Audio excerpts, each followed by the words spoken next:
So reclaiming my life, it's about my life. Just thinking about my life and where God had brought me from and how I reclaimed and overcame so many trials and trauma in my life. And that's what the book is about.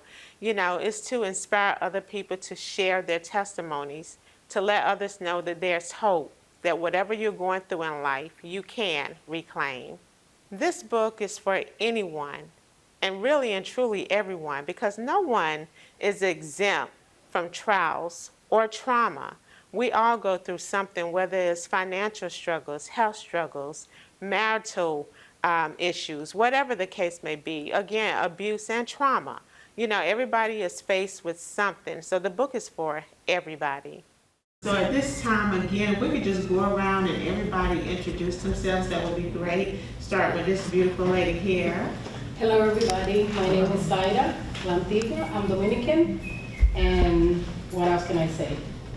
I'm happy to be here. Not gonna be able to stay for the whole session because I'm doing it during my lunchtime, so I only have like another 20 minutes to go, but it has been a pleasure. It's really nice. I feel the the warmth, the energy, the positive energy, and it's been great to be here. When I walk out, it's not because I want to walk out, it's just because I have to. I'm on the clock, okay? Okay. So yeah. Well, thank you so much for stopping by. I appreciate that. And definitely, during your spare time, I would appreciate if you look at the documentary. It is on YouTube. Yes. Okay. It's on YouTube. Yes, it is on YouTube. And this is called Reclaiming My Life, the Claudia Massey story.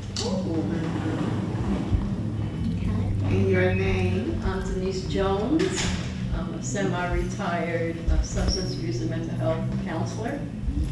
I volunteer at this center. I say semi-retired. I'm 73 and I'm not done yet. Oh, wow. So looking forward to hearing your story and seeing your story on YouTube. Yeah. Yes, thank you. Thank you. Okay.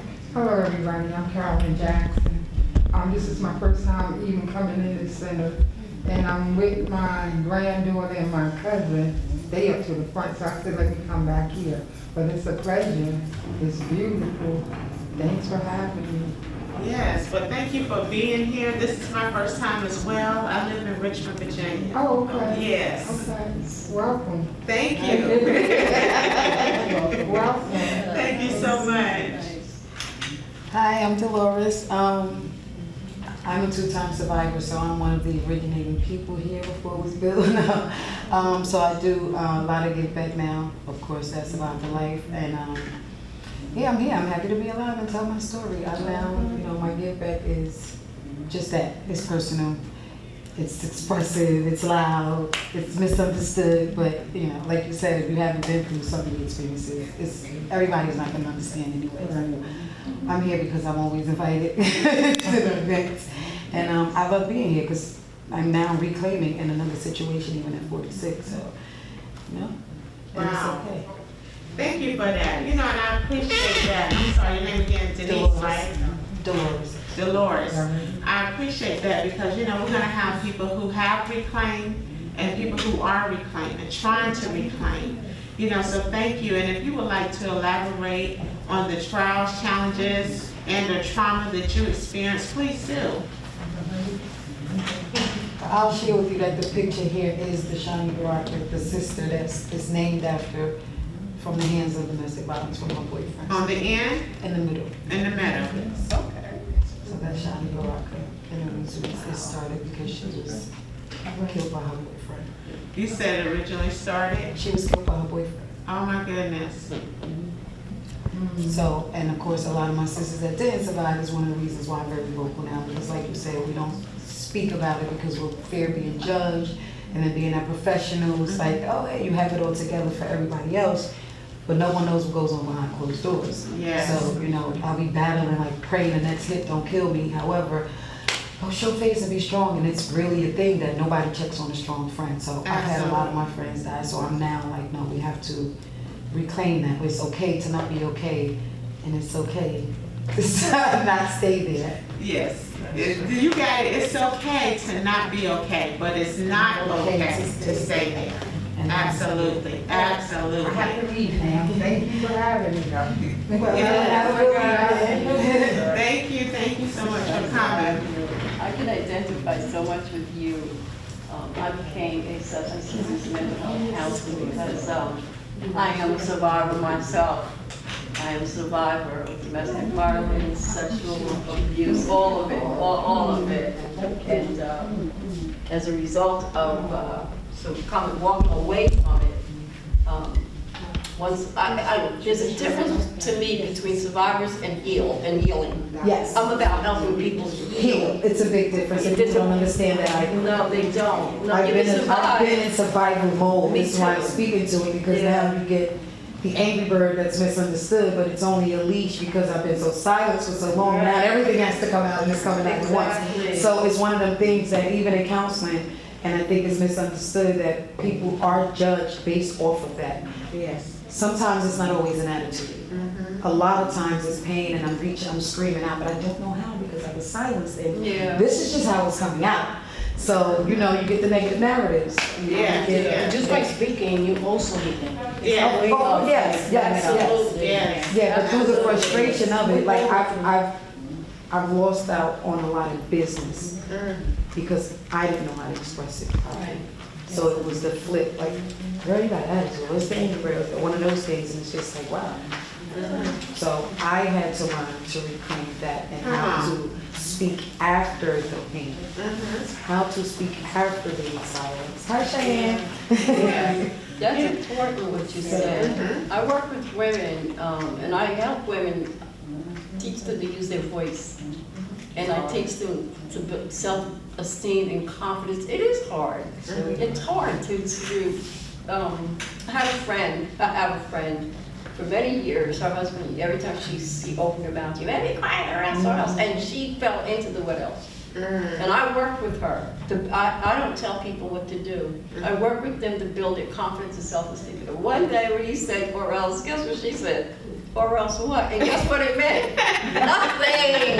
Exactly. Exactly. But Nothing. at the end of the day, she spoke up. Spoke She back, spoke and that's up. what that's all that Spoke up. requires at the moment. Yes, So you know, and it makes me think about a book that I co-authored. I'm not the visionary author, but the book is Muted from Molestation that manifested mentally. Yes. You know, and it's not that we're only muted from molestation, but we're muted from a lot of things, you know, like you said, intimidation, manipulation. You know, we are muted, you know, we're suffering in silence. You know, that's why we're here today, and I'm excited to be here because now we are unmuted.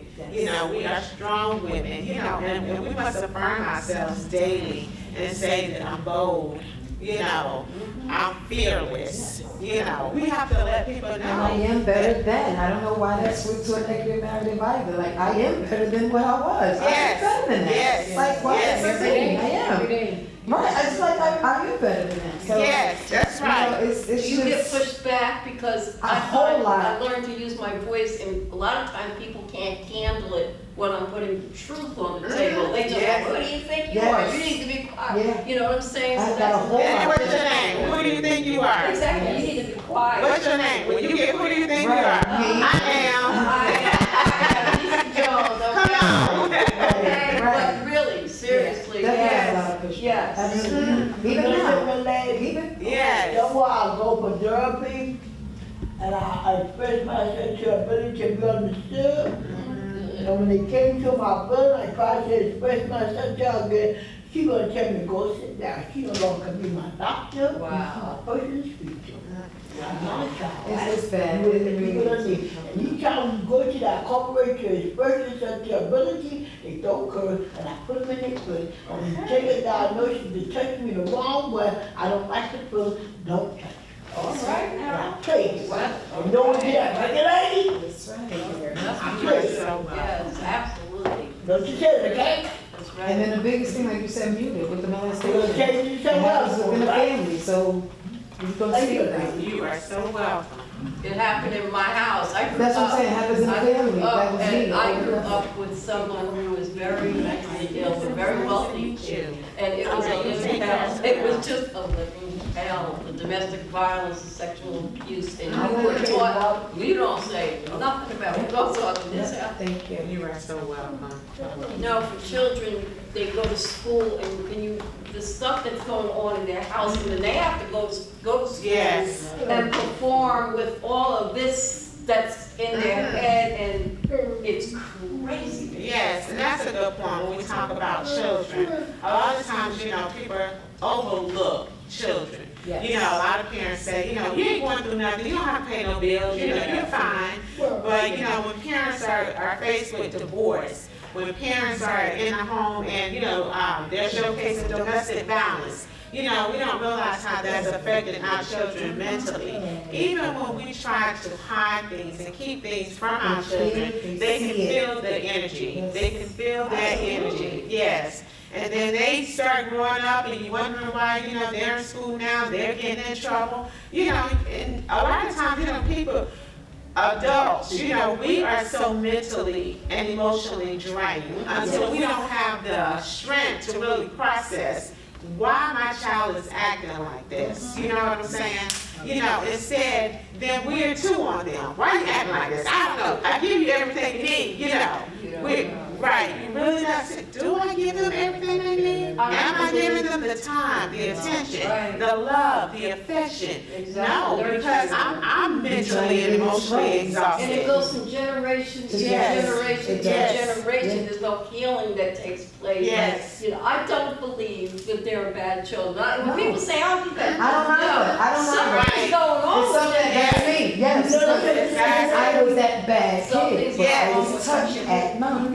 A person that I know telling me, that provides I'm what angry, and I'm like, nobody's I angry. used to say to the kid that was Yes. bad, and I kept you telling me good and turn around. He And then more when I powerful see you than so anything pretty, else. I got on the book, It biggest was my balls, and I don't definition even to turn understand. around. Right. I don't And think he tell me to be my I way. don't find They that can't attractive empower at me all. to the Because They carry so their that's the children. reason I My was- daughter Let me didn't hide have it. empowerment when So they carry even in that, That's right. so it breaks out Don't home walk, right? sexuality. Barely walk, right? It's a thing. That's right. Wow. And when we talk about sexuality, in the book, Muted from Molestation That Manifested Mentally, the visionary author, she's a female, she talks about how she was molested by a child molested by a child. It happens often. And the child was a female, and she's a female. So then, she was questioning her sexuality. And a lot of times, we look at people, who are, in disarray about, who am I? Trying to figure themselves out. Sometimes we don't even say, why. There's always a why as to everything, So she said she was questioning, am I supposed to be with girls or am I supposed to be with a man? Right in the house. Yes. My husband is a psychologist. He specializes in predator sexuality. And he told me he used to go into New York, just like the scenario you said. A child in the house is molesting a child in the house. And instead of pulling everybody out, they went to the house. Yes. And they work with the parents, and they work with. He says, "Can you guess why?" I said, "No." He says, "Out of jealousy, a lot of it." I'm like, "What? Out of jealousy?" Yes. Wow. Out of jealousy. We don't know a whole lot of nothing, do we? We really don't. It's Right, just- absolutely. We're unarmed. Absolutely. We're unarmed. Unarmed, And I'm sorry. I was just going to say, that there's, again, this is why we're here today. There are so many things we're faced with. We're talking about sexual abuse. We're talking about domestic violence. We're talking about grief. Yeah. It's just so many things in life that we are faced with, financial struggles, mental health, so many health challenges, we need to reclaim our lives. And sometimes, a lot of people don't know how to reclaim. They're stuck. They need someone like you, Dolores, who have gone through, who have overcome and reclaimed to say, look, I was in the pit. And I mean, I was down there. So let me extend an arm. Let me share this testimony and tell you that God is good. And if He did it for me, He can do it for you. Yes. You know, because look, I'm a testimony. You're a testimony. But so many people out there are still, you know, face. You know, even when I just think about it right now, who's battling? Who's battling? You never know, because the biggest smile, you'll never know. I had the biggest smile. Me too, girl. Me too, in church. I did And everybody said, you so pretty. And And I'm just kind of feeling like I'm a walking And you zombie. can't Yes. say, can you imagine as a child? That's how our childhood And was. then I'm the oldest, so I had Yes. all the responsibilities. Yeah. Okay, let's just not, I mean, it comes with, You know, my father was such a, oh my God. He had a lot of money, but every month we had new furniture. They would fight with TVs and dust would go through the window, and my mother would put us in the bathroom. And oh, in World War IV, you hear it as a child. We'd come out of that bathroom, everything in the house would be broken up, glass everywhere. And this was on a regular basis. On a regular basis. Now that's just like, but you know something, even now as an adult, I too have written a book. And I kept it raw. A lot of my family are so angry with me. I did not put Of their course. names out. I put the real names. Woo! I did not put the real You're names. touching on it now. Oh my God. They are the so truth hits. angry. Why did you write that book? I said, I didn't write any real names. You know why I wrote that book? For you. Today I became a drug addict too to deal with. I have 38 years clean. I got 38 years, but I'm gonna tell you something. Today I live a peaceful life. I wrote that book because I know how many people are still suffering. Yes. I found my way, but Yes. there's so many people still suffering out there. You know, who am I just like to go on about my merry way when there's people who are suffering? But my family, oh my, a lot of them have disowned me. Yes. Well, look, I'm gonna say this, and then we're gonna pause for the calls, okay? But as you talk about your family, trust me, I understand that. I went through it, and I want to tell y'all that people who don't understand you, can't empathize with you, and continue to love you after you sharing the things that you have experienced in life, they're not your family, they're your relatives. All right? and I got one to say, you talk about you need blood is thicker than water, you need water to live. Yes. I'm gonna tell you what Yes. happened in this year in January. My mother called me up and she says, why are you putting our business on Facebook? I said, I'm not. And guess what she told me? I couldn't believe what she said. She said, I find it very hard to love you because of that book. That cut me like a knife. Wow. I'm a therapist and I had to go into therapy. Therapists To need deal therapists. with- Yes. I Yes. had to go into therapy. Yes. I did for months. And you know what? When she said that, she expected me to grovel, but you know what I said? Then don't. And she hung up the phone on me. Wow. And that was it. Wow. That was it. I'm like,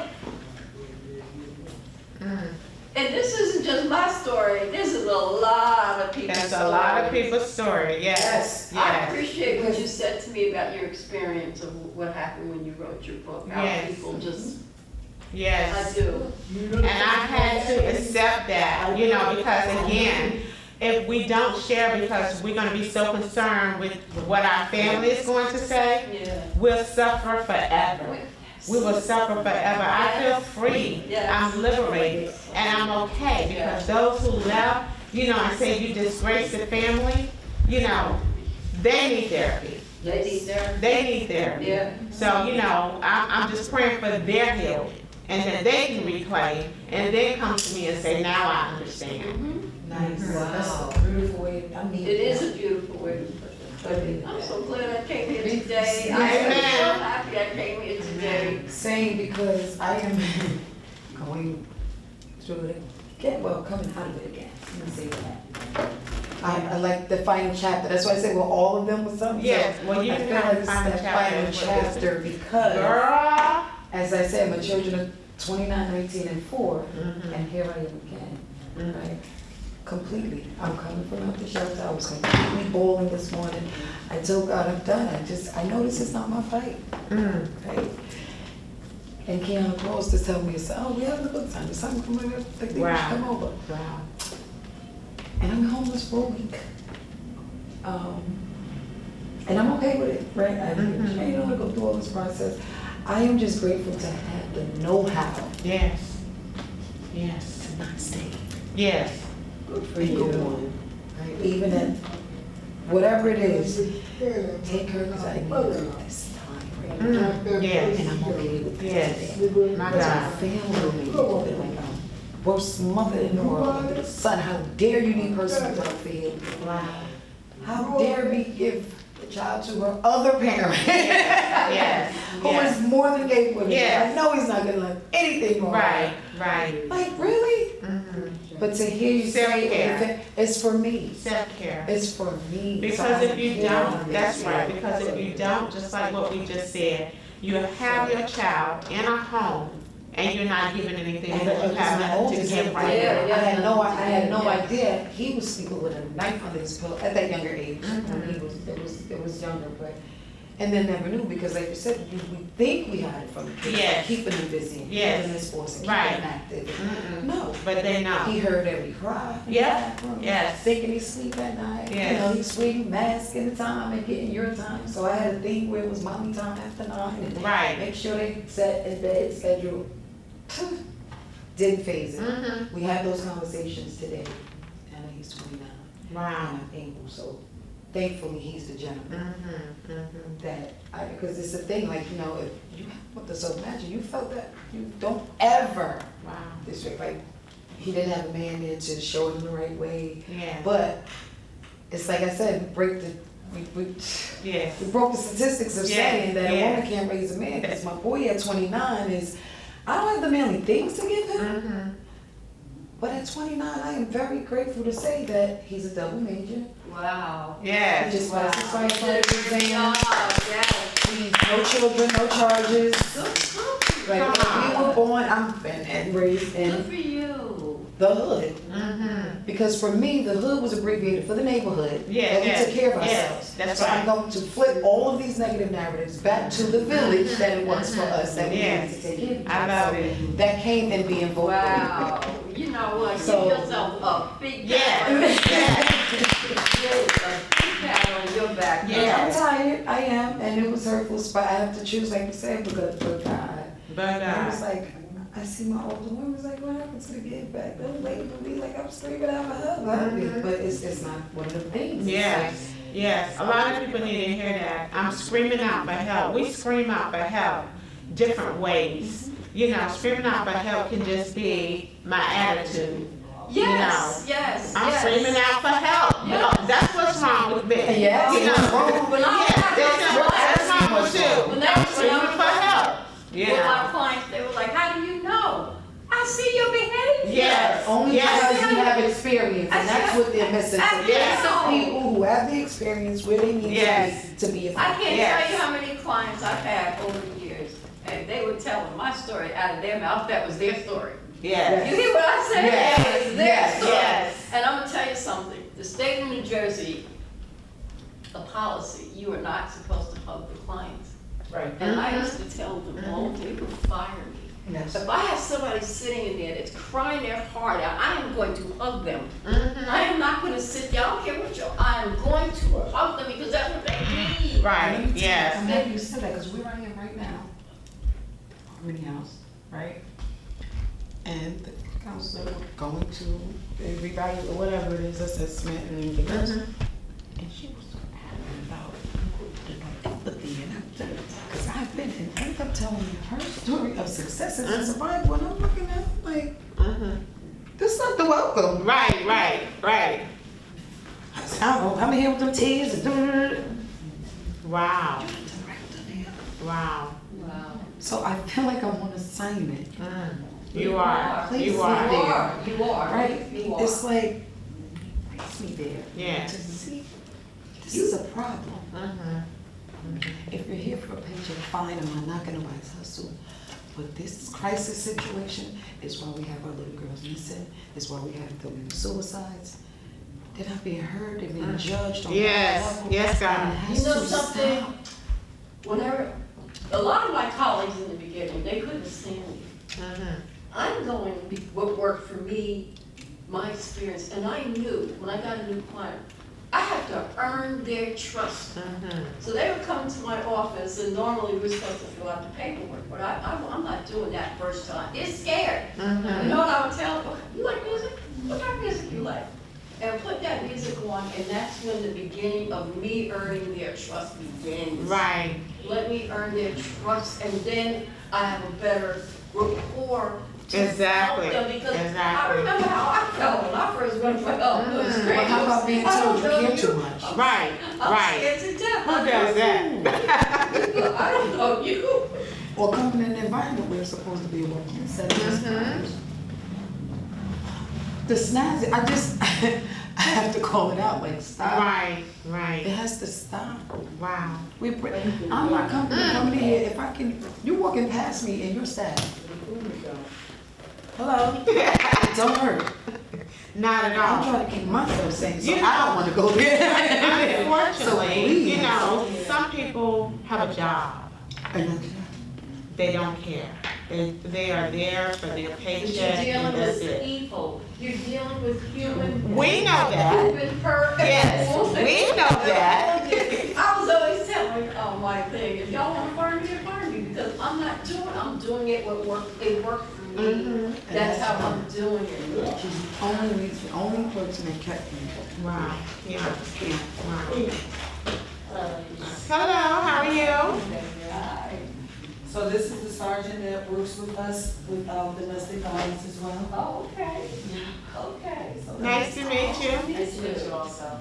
Wow, that's interesting, work with domestic violence, that's interesting. Yeah, I used to work with special victims next door. Okay. Now I'm the domestic violence liaison. Okay. Yes, I can't wait to. It's a Today lot. marks the beginning of 25. Oh, wow, It's a lot, wow. right? It's a Yeah, lot. August 1st. What a journey. 25 lot. years. Mhm. It's a lot. Yes. Well, thank you for your service. Yes, Thank you. thank you so much for your service. I can imagine. Oh my goodness. I had a client who came to me, she was homeless and a prostitute for many years. And she came to me, and it took a while before she told me, because I had to earn her trust. She found she was raised in a domestic violence household, but one day her father called the 4 siblings down and just blew the mother's head off in front of him. So no wonder, see, that's the why of why she was out in the street, why this and that. And I remember telling her, I says, look, we can't make that go away, but right now, it's a hot burning 20 in your life. Yes. We're gonna work, and I fought to keep her for 3 years, I did, because they wanted to hurry up and get, no. And, I helped her bring it down to 4 or 5 so she could live with it. And guess what? When she left our facility, she went to the fashion industry. She went into the fashion industry, but it was a slow process that helped her. You know, really, I can't imagine that. How do you survive that? But you know, you've seen a whole lot of that, haven't you? Yeah. And then some. Yep. And you, like I tell everybody, you have to gain a hard heart, basically, because you can't bring your feelings in it. Mhm. It'll destroy you. Yes. Oh, when I first started in special victims, when I first saw my first sexual assault of a baby, I went home, I started looking at My my God. kids, I started questioning my kids, anybody touch your honey, who touched your father, anybody touch your Yes, You know, I started yes. doing everything, and then with my second daughter, I was so used to it, with my first daughter, I didn't, so. Wow. Yeah, you have to have Oh a my God, wow. I was telling her before, in my 25-year career, I got burnt out twice. I had to take a leave of absence on 2 different occasions. I was just so burnt out with this, what happened to these women, what they Yeah. went through and stuff. Like you said, it's not easy. Right. It's not It's not, I just, We talk a lot of things, okay? wow. Kiana, I'm gonna turn it over to you. I want to thank you again for coming. I thank everybody for coming out.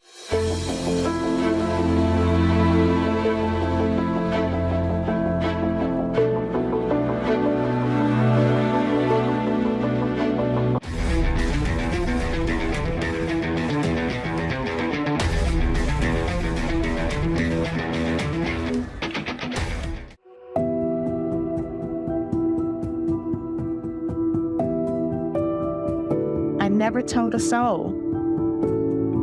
Just like my uncle threatened me, he told me I better take it to my grave. But I didn't. And I'm glad. Because if I had taken it to my grave, it wouldn't have given others the opportunity to reclaim their lives, to tell their stories. But a lot of people want to know why. Why didn't you tell? Why didn't you do something? You know, it's so easy to ask why when you're not in the situation. I was scared. I was embarrassed. I come from a very big and happy family. We loved each other. We had family gatherings, social events at our church. We laughed a lot. We traveled. We went on trips together. I was so close with my cousins. I didn't want to lose that. That's why. So I suffered. I suffered in silence for over 35 years. My brother, he's always been my best friend, and I could always tell him anything, but not even him. I came so close, so many times, but I was scared. My uncle, he stole my virginity. I had no idea any of this was going on. Came from a single parent home. My mother was a great mother who provided all our needs. They say we like for any of our boys. She would let me get away with a little bit more than she would Claudia since I was a male. Claudia went all the way from kindergarten to 12th grade without missing a day of school. Our mother would make sure she pronounced her words, prayers, and speeches, study hard, and we now see that she was preparing her for it. My mom always tells my sister and I how smart she was growing up. She loves to brag about being smart, but of course it gives us a little insight into her childhood and also lets us know how we became so smart as well. But she talks about how in middle school she maintained an A average. She was in the beta club, but then when she got to high school, she wasn't able to be in the beta club because algebra just wouldn't let her be great. But she did maintain a B average overall, despite that algebra grade. Then, featured home at Empress of America, she won first place nationally and second place in the state. And so then, after graduating from high school, my mom then transitioned and became married and pregnant with me at 19. She recently told us that she became pregnant, well, married first and then pregnant as a way to escape the abuse that she was enduring during her childhood. It wasn't necessarily because she was in love, but really, again, she was looking for a way to escape the abuse. So she was only married that first time for 3 years before she divorced. Later, she began working for the Postal Service, and she was a top employee there as well, doing data entry. But shortly after, her sickle cell led her to not being able to work. It was then that she married her second husband and was afforded the opportunity to stay home because of her sickle cell disease. And together they built a successful trucking business until some bad decisions on his part led them to be financially incapable of taking care of the household. And then ultimately, we unfortunately became homeless. That then led my mom to have to transition, and make some tough decisions again in her life, which were unfortunate. And then she rented a home from my uncle. My name is Terrence Burney, and today I'll be talking about my Claudia / my mom. So I moved to North Carolina with my Claudia when I was about 11, 12. And she just changed my whole upbringing. She taught me how to like have faith in God, how to be respectful, how if you get in trouble, you're gonna get disciplined a lot. I remember summers where we used to just do schoolwork all summer, then she would reward us with candy, and we'll go to the skating ring, we'll go to the movies. She always rewarded us for doing like good things, and she disciplined us when we didn't do right either. But that made us the people we are today. Everybody that was raised around her is doing good in life and very respectful, and our faith is strong in God. And my Claudia, she was like so big in the church. All the kids would look up to my Claudia. They all would look at her as an auntie. Like she's just been that neighborhood hero to all of us around in Council, North Carolina. And the one thing that I just love so much about my Claudia is like she's loving, and she's a hustler. She's an entrepreneur. So she's always gonna figure out how to get the money. I can't even recall a time that I ever seen my Claudia going through a hard time. I know it's probably possible, but she never showed it to us. That's just how strong of a woman she was. I just look at her as Superwoman, and I love you, Aunt Claudia. I'm so proud of you. I just want you to keep going and keep doing great things, and I love you.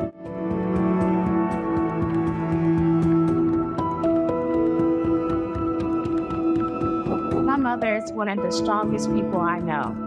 I've seen her at her highest and at her lowest, and she's always maintained a smile. I distinctly remember when we were wrongfully evicted. My mom had been renting a house from my uncle at the time, faithfully paying her rent on time every month. Now that's one thing she is not gonna play about. She gonna pay those bills on time. But apparently my uncle was not using the money to pay the mortgage, and eventually eviction notices were coming one after the other. Ultimately, we lost our home and had to move in with my grandmother. I was young then, in the 9th grade or so. But now as an adult and as a mom, I can only imagine how my mom felt being a single mom of 3, having to uproot her family and move in with her mom. She was doing everything right and nothing wrong, but still ended up with the short end of the stick. How do you learn to trust after a situation like that? I know Claudia because we grew up in the same community called Council, North Carolina, where everyone knew everybody, but it was so small it wasn't even a stoplight in that community. I really didn't talk to Claudia when we was coming up as children. I only seen her when we had church events, maybe a choir anniversary or something like that. But for me, I always thought she was bougie. My mom has many health issues, with sickle cell and uveitis topping the list. Oddly enough, my mom found out she had sickle cell when she was in labor with me. She was going through a sickle cell crisis, and no one could figure out what was wrong. The doctor said we both almost died. My mom gets monthly blood transfusions and eye injections to manage her uveitis. I remember my mom getting Port's place, and Xandra had a fashion show in Atlantic City 2 days after my mom's surgery. We suggested to my mom that she stays home, but she said no, she wanted to come. Although we knew my mom was in pain, she still persevered. Nothing stops her. In 2006, my mom married a man who lived in Richmond, and we found ourselves packing up and moving from North Carolina to start our new lives in Richmond, Virginia. Of course, none of us were really enthused about the move. All of us, meaning my sisters and I, basically. North Carolina was the only home we had ever known. I was 15 years old at the time, and so starting a new life in a new state away from our family was a bit of a challenge for me specifically. However, we moved, and soon enough, my mom revealed to my sisters and I during a gruesome separation that her soon-to-be ex-husband was physically abusive. I had never witnessed the physical abuse myself. However, he definitely did display signs of emotional abuse, and so he had a temper as well. I specifically remember one time we were living in a house that actually required oil to heat the house, and he refused to buy heat, leaving us to shiver in the cold while he went and stayed at his parents' house. There was another time I was working on a school assignment, and this was during the time where you actually had to plug the Ethernet cable into the wall to get internet, and he purposely came and yanked the Ethernet cord out of the wall, looked at me and said, "Oops." And so, of course, I lost the work that I was working on during that time. And there were several other instances of, him having a temper and displaying signs of abuse as well. So eventually we packed up, moved to a different house, and that put my mom in a position to return to the workforce. She had previously been ordered to stay out of work due to her having sickle cell disease. And so now here we were in a new state with no family around, and my mom was left to kind of pick up the pieces again and figure life out all over. But being the strong woman that she is, that's exactly what she did. She picked up the pieces, she figured it out. She got a job as a home health aide, and because cost of living was essentially twice as much in Virginia as it was in North Carolina, my mom began working 80 hours per week just to make ends meet to take care of my sisters and me. When I first met Claudia in 2010, it was as two ships passing in the night, yet destined for so much more. We greeted one another in the service area of a local car dealership while handling business. A brief greeting and exchange revealed our paths had crossed a time earlier in a very unique location, church. Time will reveal to me that we often entertain heavenly angels here on earth. That's who I met in Claudia Burney, an angel. Observing her interaction with her family, church members, friends, seniors, everyone that she engaged, it revealed a display of true, genuine, authentic care, compassion, and love. She was breathtakingly beautiful, spiritual, kind-hearted. She was compassionate, giving, possessed a love for God's people, and that's what drew me to her. Military duty brought me to Virginia. God bringing Claudia into my life was a special mission. My saving grace, and next to Jesus, was definitely the best thing that has happened to me.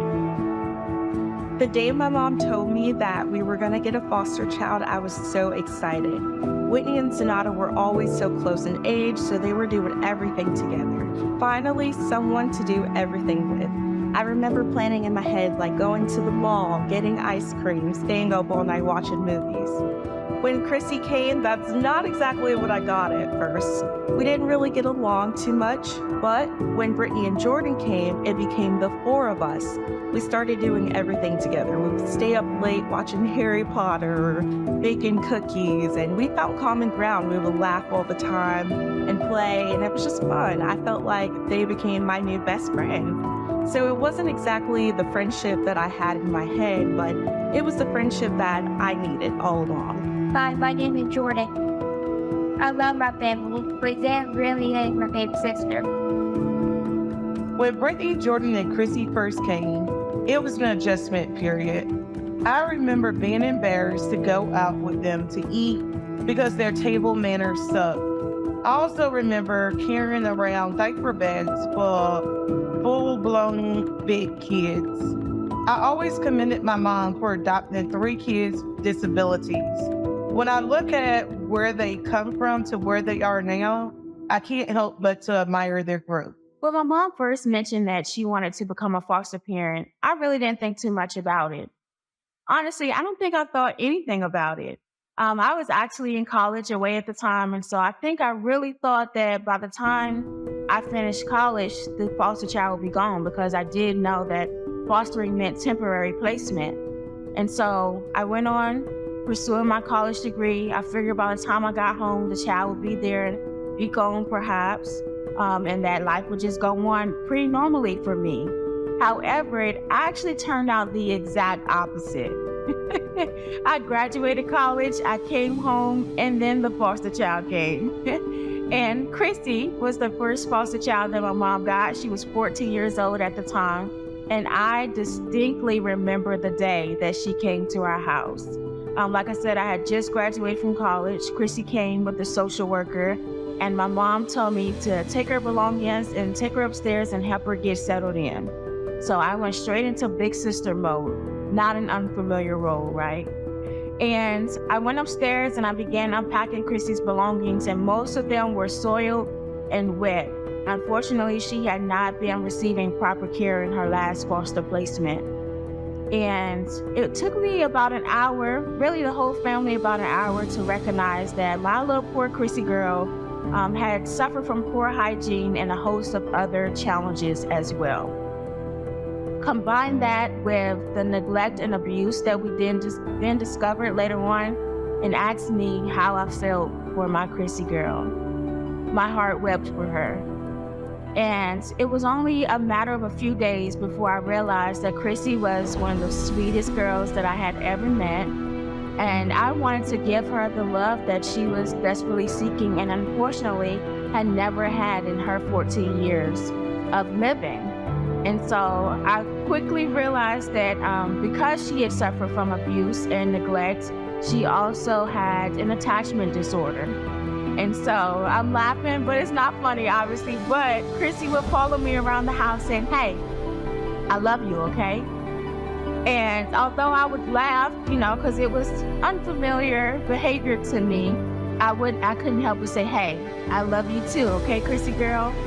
Then there were times where I would wake up in the morning and she would be standing over me with her brush in her hand, asking if I could do her hair for school.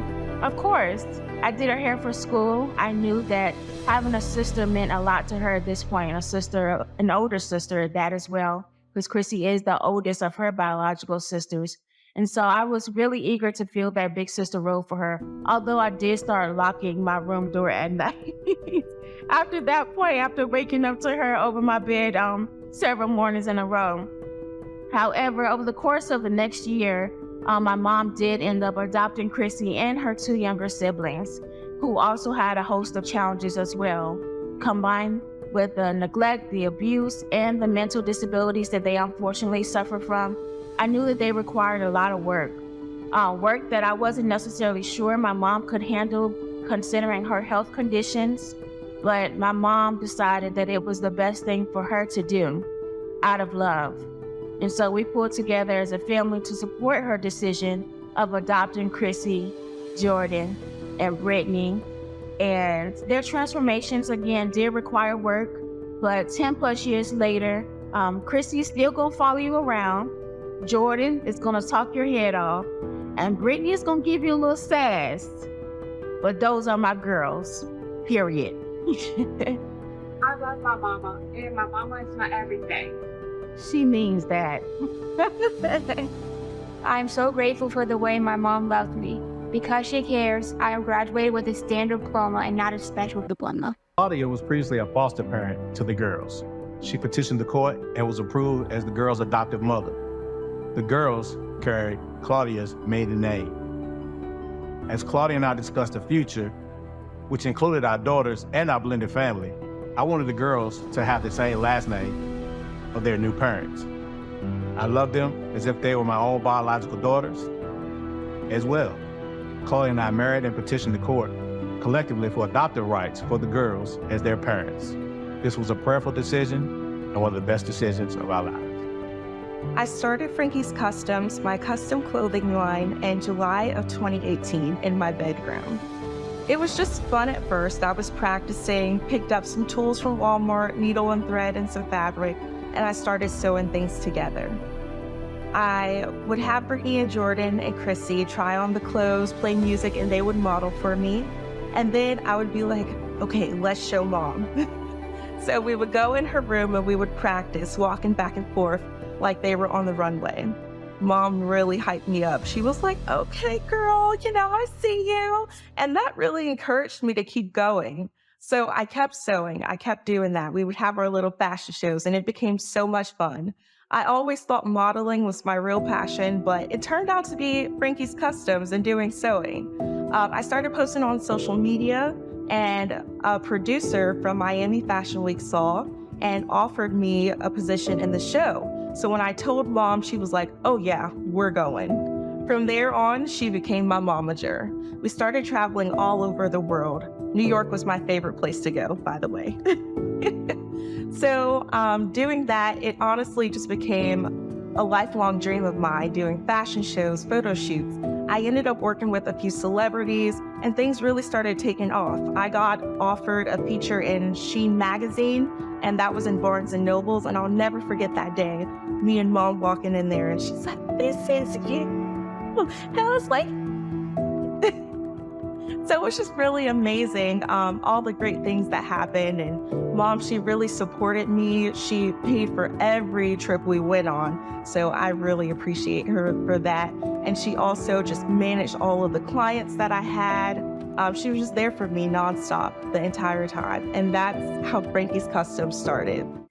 Hi, you guys. This is Judy J from Bad Girls Club, Oxygen Network, and a ton of other stuff, including Frankie's Custom photo shoot. In 2019, I was hired to model her brand new clothes, and they were so beautiful. Even though Miss Claudia had just had surgery, she was with us every step of the way, literally.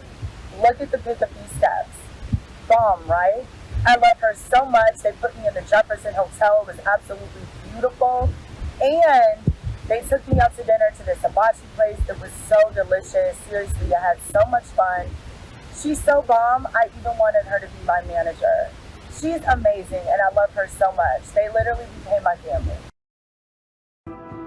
Hello, my name is Dr. Tiffany D. Tyson. Some of you may know me, and some of you may not, but that's me. So I was asked a very important question. How did I meet Miss Claudia Massey? And guess what? I have some very important answers for you.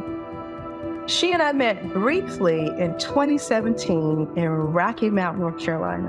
So you may be wondering, where is Rocky Mount? It's about 45 minutes from Raleigh, North Carolina. But we met at my event, the Young Ladies Empowerment Series, produced by my company, Tyson Multimedia, Inc. Her daughter, Zandra, was participating in the event as a fashion model for my very special gift. 12-year-old Egypt Ufale, also known as one of the youngest fashion designers to showcase at New York Fashion Week. Yes, New York Fashion Week. Now, this was our third conference, and now we produced this conference to empower girls ages 8 to 18. How do we empower them? By building leadership skills, increasing self-esteem, and encouraging wellness, entrepreneurship, and focusing on STEAM, science, technology, engineer, art, and math. Now, it's during this event where girls see other teen girls and women who look like them, which motivates them to say, if they can achieve their goals in life, I can do the same. When we married in 2015, it was the best day of my life. I had a true friend, confidant, and a helpmeet to love me and care for me as much as I love and care for her. With the good times and challenging times, with God as our center, she has unequivocally been my rock. For her love and being my life partner, I'm truly, truly grateful. Becoming a caregiver wasn't a role that my mom chose freely. She really just needed a job as she transitioned out of her last marriage. But naturally, she's a nurturer, so she made for a perfect caregiver. Eventually, specific clients were requesting her from the agency that she worked for at the time. And ultimately, she landed a private duty case with a client where she only had to take care of one lady full time. She and this specific client developed such a very close relationship. Her client began to love her like a daughter. She was with her for 5 years until she passed away from cancer. And then my mom was, tasked with trying to decide how she would then return to the workforce, whether she would go back and work for the agency, try to get another full-time private duty case. But really, it came down to my mom being inspired to start her own agency. After she stopped working for this lady full-time after she passed away from cancer, my mom still continued to get calls actually from strangers who were asking her to come and take care of their loved ones. She had had such a huge impact on everyone she had worked with that people were constantly referring her to other people who were looking for a great caregiver to take care of their family members. And so my mom asked me about starting a home care agency, and I was proud of her for her inspiration and motivation to start a home care agency, but I wasn't quite enthused about her asking me to be her business partner. I was pretty young at the time, only 24 years old. I was working full-time at a local nonprofit organization. I thoroughly enjoyed the work that I was doing, and I did not know how to start a business. Thinking about starting and growing a business from the ground up was pretty scary, and it was a task that I didn't necessarily want to challenge myself with. I felt overwhelmed by the process, to be honest, but it's interesting because God works in mysterious ways. He always has a plan that is bigger than our own. And nearly 8 years later, I'm sitting here as my mom's business partner when I told her over and over again, no, I don't want to be a business partner. I don't want to start a business with you. But because my mom truly has a heart for taking care of people, and she worked so hard her entire life to take care of my sisters and me, I felt like I definitely owed her enough to at least give it a try. And I'm glad I did.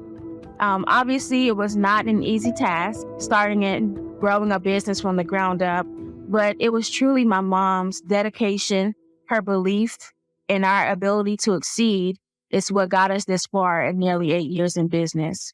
And so without her, we definitely would not have gotten this far, but I admire her so much for her tenacity, for her resilience, and for her determination to always see things through. My mom loves to travel, and we travel a lot as a family. We go into many places, cruises, Dominican Republic, Mexico. My favorite trip of them all was my birthday trip to Antigua. My mom, she was my turn-up partner, and Zandra, she was born. She was the head girl the whole trip. I enjoyed this trip the most because it was for my birthday, so anything I wanted to do, they had to say yes. We went zip lining, we got to swim with stingrays, and they'll probably never do that again, but I'm grateful to my mother that she's introduced us to traveling, because now I travel with my son as much as I possibly can. My grandmother passed in August of 2015, and this was a tremendous loss for the entire family, but especially for my mom, as you can imagine. I had seen her overcome some very, very, very tough battles, but trying to navigate the loss of my grandmother was no easy feat. I definitely tried to be there for her as much as I could, but grief takes a toll on you. It changes you, really. And I think my mom began to notice the changes and the impact that this loss had on her, and she was tired of feeling overwhelmed with grief, defeated by grief, and so she wanted to turn her pain into purpose, like she oftentimes likes to do, turning her pain into purpose. And that's when Rena's New Life Ministry was birthed. Rena's New Life Ministry is really a legacy organization in memory of my grandmother. My grandmother had given back to the community her entire life, personally and professionally. She too was a caregiver for 25 years. She too had taken in people who needed a home to stay in, to be loved. A mother figure, had fed them, clothed them, did everything that she could to help the next person who was in need. And so, much like my grandmother, my mom has that same exact heart. And so Rena's New Life Ministry was birthed not only to give back to the community, but to also keep the legacy of my grandmother alive. And so the ministry offers assistance to women who are undergoing domestic abuse, families, low-income families struggling to give their children the Christmases that they deserve. It provides a back-to-school backpack drive. It gives tuition assistance to students who are attending Christian education in North Carolina, where my grandmother once taught. And it also provides an annual stipend to a deserving college student every year. And it also does so much more. All of these initiatives are fully funded by my mom. She gives and gives and gives out the goodness of her own heart. And so this organization was a way again for my mother to really keep my grandmother's legacy alive and to turn that grief into something positive, to create new life, if you will. Not only for my mom, as she still continues to grieve the loss of my grandmother, but create new life for those who are struggling and benefit from the services that my mom provides through Rena's New Life Ministry. Wow, Rena's New Life Ministry. I can definitely see why Claudia started this ministry in honor of her mother. I can remember I was in a car wreck back in 2001, and I had only known Miss Rena for a short time. She worked at the daycare center that my daughter was going to. And it was around Christmas time, and I was out of work. I had 2 kids and 1 on the way. And Miss Rena came over to my house. She came with 2 carloads, and Claudia was in one of those carloads. That's how I met Claudia. But when I tell you Miss Rena came, she brought food. Enough food to feed my family for Christmas. They bought gifts to go under my tree. They even bought monetary gifts. This is stuff that my own church family didn't even do at the time, and I was like, wow, Miss Rena only knew me through my daughter, just a short period of time, but her heart, that heart of hers, she knew that I was in need, and it didn't matter if I was a church member of hers or somebody she just met. She came and she met that need, and I am forever grateful for that. After that, me and Claudia became friends. We've been friends ever since. Our girls went to pre-K together. And like I said, we have been friends ever since. I can definitely see why Claudia started this for her mother. She is the splitting image of her mother. She has the heart of gold as well. In 2019, that's when me and Claudia became really close. We started traveling, going on trips. Her birthday trips, we went to Jamaica, we went to Bahamas, we went Atlanta, Georgia. We was going all and travel all across the world. Me and Claudia, we always talking on the phone with each other, checking on one another. We set goals. We FaceTime each other when she get her transfusions. I love her. One thing my sister knows publicly shared is her gift of seeing things. She knows when it's going to happen before it even happened. She even blessed me in the past with many numbers that help me win money. You may be confused, so I can use some example. She's a seer. She told me the day before my aunt passed that she was going to pass. She seen the accidents and who was in the accidents a day or 2 before it even happened. One day she told me that it was a snake on the doorstep. So when I opened the door, there the snake was. She has a very unique gift. Birthdays were a huge deal for my grandmother.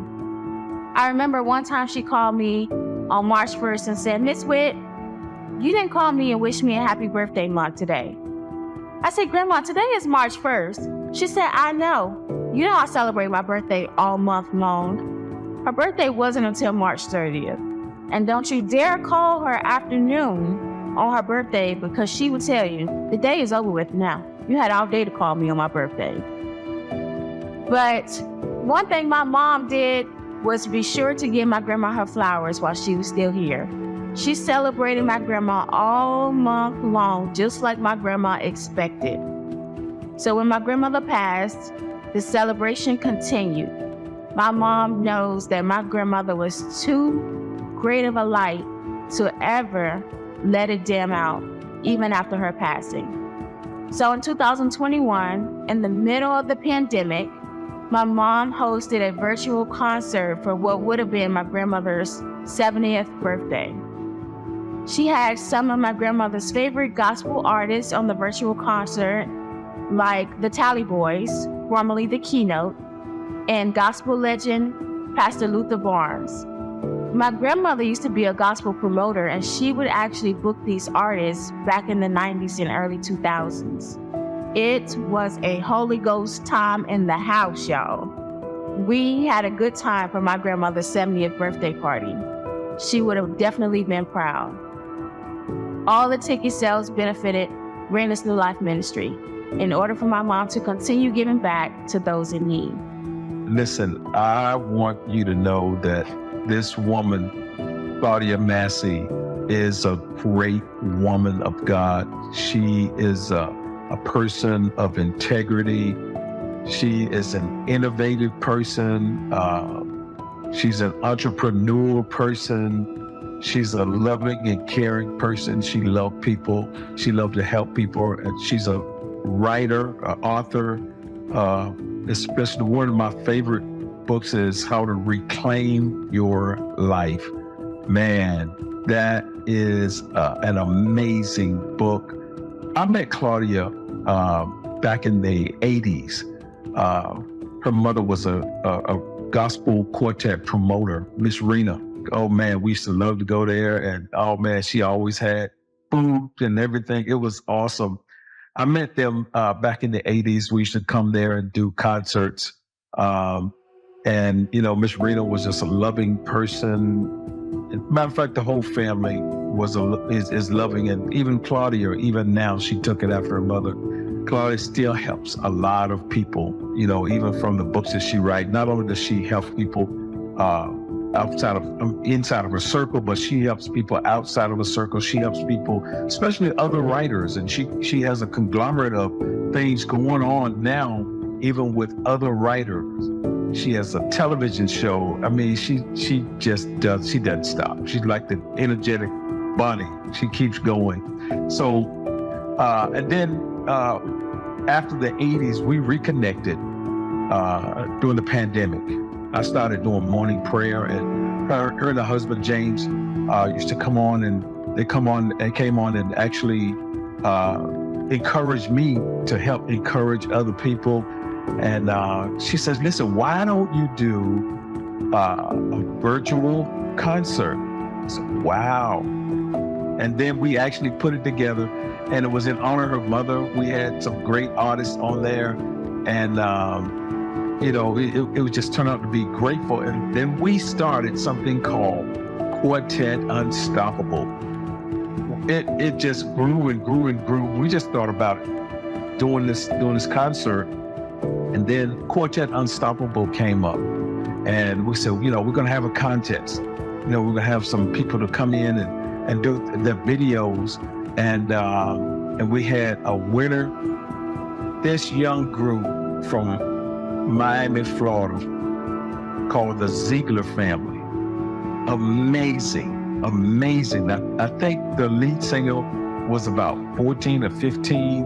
She played drums and sang lead. I'm talking about professional. Oh my God. But anyway, it went on from there. She also been doing some concerts in her town where she lives in Richmond. She just does so many amazing things. If you don't know Claudia Massey, you need to know her. Listen, and she loves singing, she loves music, and she tells me I'm one of her favorite artists, but you know, hey, anyway, this is one of her favorite songs. I've been down in the water, and I've been baptized. Now my soul is clean. With God, I'm satisfied. Love you, Claudia. Well, hello. My name is Apostle Dr. Verl Howard, and it is an honor and a privilege to be here today. I want to talk to you about Lady Claudia Massey. I had the opportunity to meet her at the Preach the Word Worldwide Healing Network banquet. And I was so excited about the banquet and get an opportunity to meet some wonderful people that attend this yearly banquet in Atlanta, Georgia.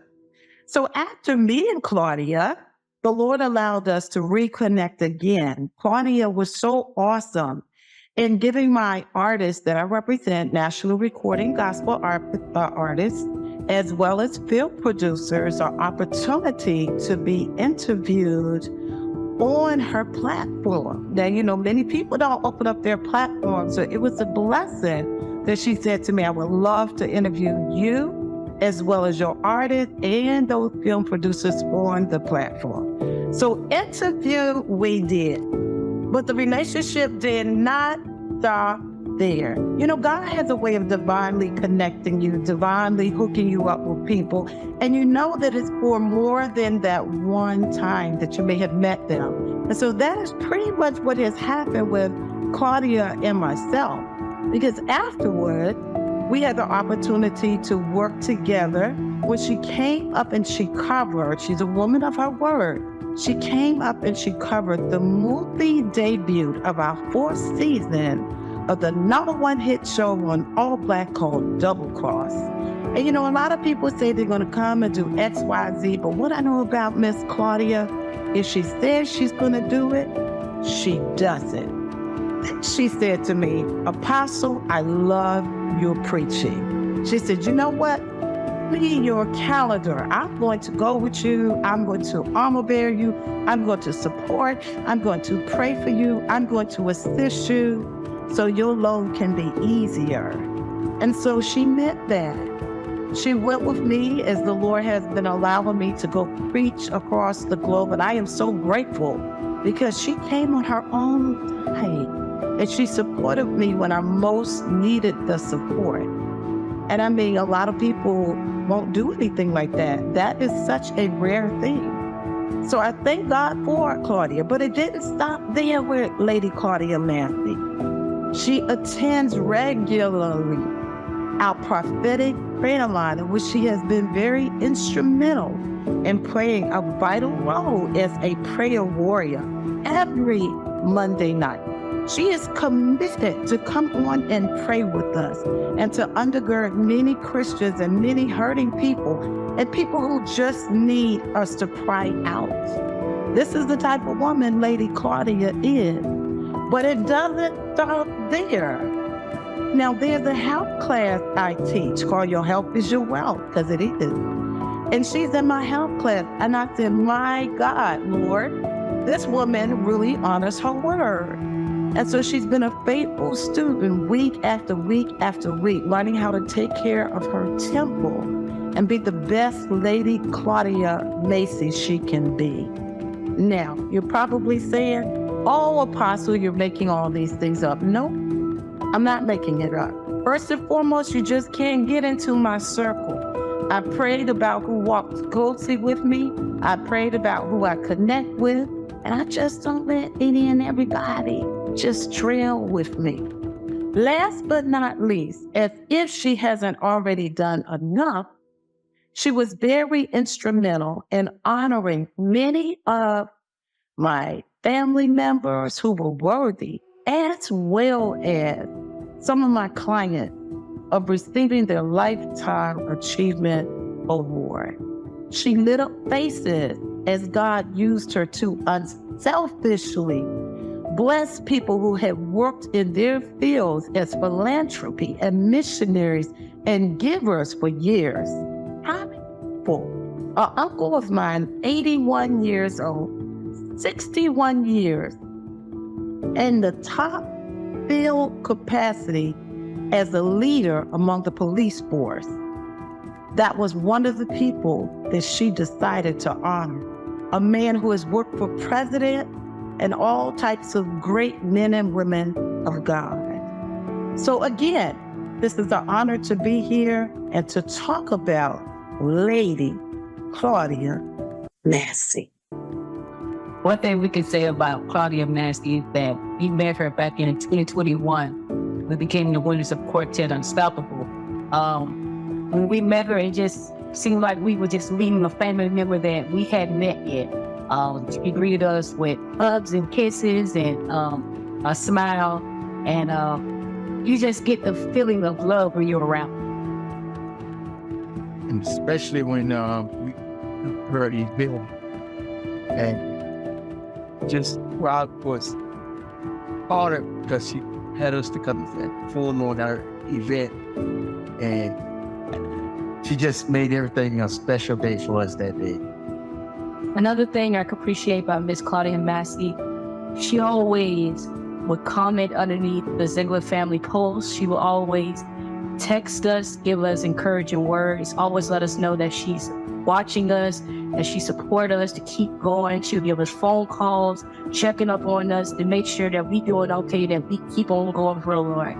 So Miss Claudia is just that person, that special person to have in your life, someone who you can call and depend on for encouraging word.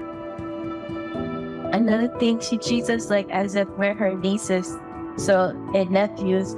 So I like the fact that we are like literally family towards her. One more thing is she's nice to us, and she took us out to eat, and we sung in the restaurant. Another thing, and that started with her husband. I watched him on the Facebook channels, and the connection between those two is loving. So kind of make me a little jealous because I need to do that for my wife. So keep doing what you're doing, Miss Claudia. We love you. How we met Claudia Massey was we entered into a competition called Quartet Unstoppable. And in this competition, we had to submit a video. And we were going to have people voting on the videos, and whoever won was going to get a chance to have a single that was going to be produced by Miss Claudia Massey and Mr. Ray Raswell Jr. And so we wound up being the winners. And we flew out to Rocky Mount, North Carolina, and we met Miss Claudia in person at the studio. And she just greeted us with love and smiles, and we just, we felt like family. And so it was a pleasure to not only win the competition, but then to get a single and be in the studio with people who showed us love from the time we walked in the door. And we just want to say, Miss Claudia Massey, thank you. Congratulations on everything that you have put your hands to, because it seems like everything you touch turns to gold. And we just want to say that we love you, we appreciate you, and we thank you for being in our life. Lady Massey, she is a woman of her word. Let me tell you something. She has opened up her platform to many of my clients. Just to give you an example, for Saunders, that Sunday best survivor who is waiting on a kidney and every day has given his life to the Lord and trusting and believing that God is going to take care of him. You may remember him from a millions, did not make it, but I am one of the ones who did. In addition to that, she has interviewed Titus Showers. My God, he's had a #1 hit, and he's way up there on the charts right now. And my 2-time #1 hit artist, Jokia Williams. Many of you all know her from Yahweh. And her second #1 hit recently called Let Him In. But you know what? She didn't stop in the USA with my client. She went all the way to the beautiful island of Bermuda, and she introduced Last Call to her platform. What an awesome woman of God. And she didn't stop there. She was so kind to interview some of the film producers I have been blessed to work with and manage. She had the chance to talk to Howard Gibson of Them Gibson's Film, the #1 TV show on All Black called Double Cross. And then, little Michael Chin, a producer who's making big noise though he is in his 20s. He has that #1 hit on Tubi. He's a film producer who's just rising to the top and soon to be seen on another network. Yes, I tell you, Lady Massey is something else. You need to check her out and see what God has her doing next.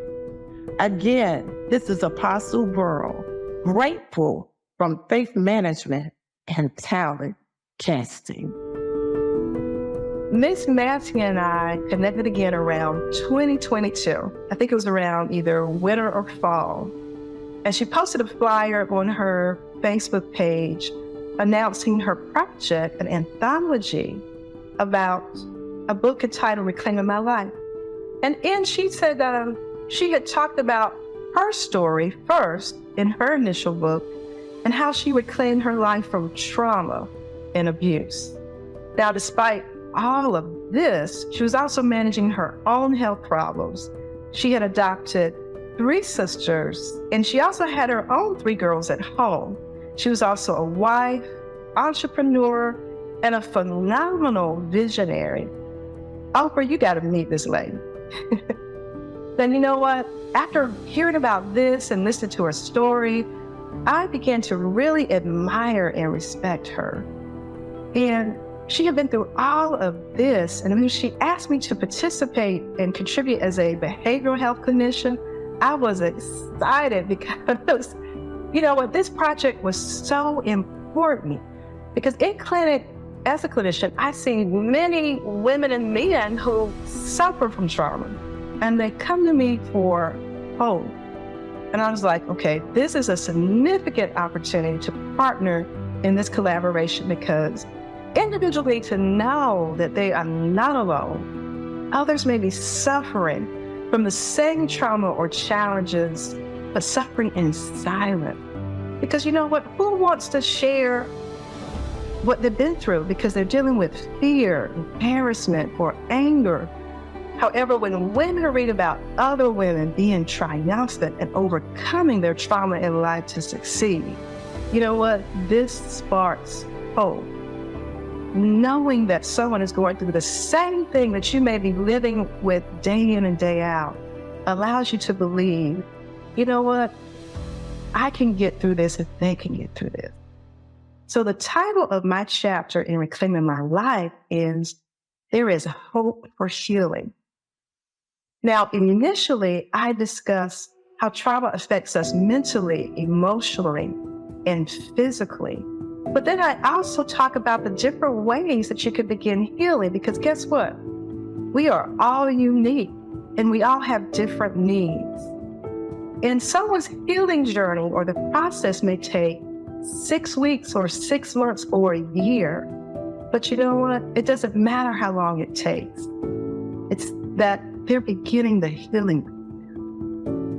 I was a co-author in Claudia's collaboration book called Reclaiming My Life.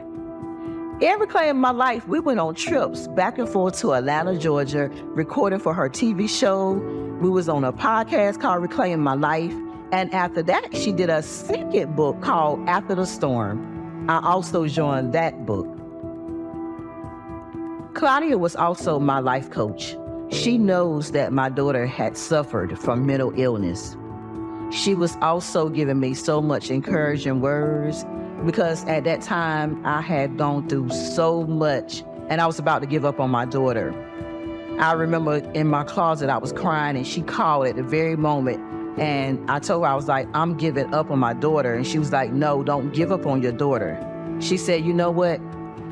Have you ever been with men in relationships and they did so much stuff to you and you still gave them another chance over and over again? And once she gave me that advice and she told me that, I looked back and I was like, I can't give up on my daughter. And I thank God, because I'm still doing good with my daughter. She's great and everything is going good. So she helped me through all of what I was going through at that time. She also helped my son battling his depression. She did FaceTime, she did phone calls. She had a few sessions with my son, and she helped him get back on the right track. So he confided in her, he trusted her, and he's so much better now, and I appreciate her. Claudia Massey. I met Claudia through a mutual friend, and I decided to go to her Facebook and take a look around. I was instantly motivated by all of the wonderful things that she is doing. to inspire people, to tell their story, to speak their truth and live in it. To know Claudia is to love her. She is an amazing person, beautiful inside and out. When I think of Claudia, I think of her as a modern-day Shiro.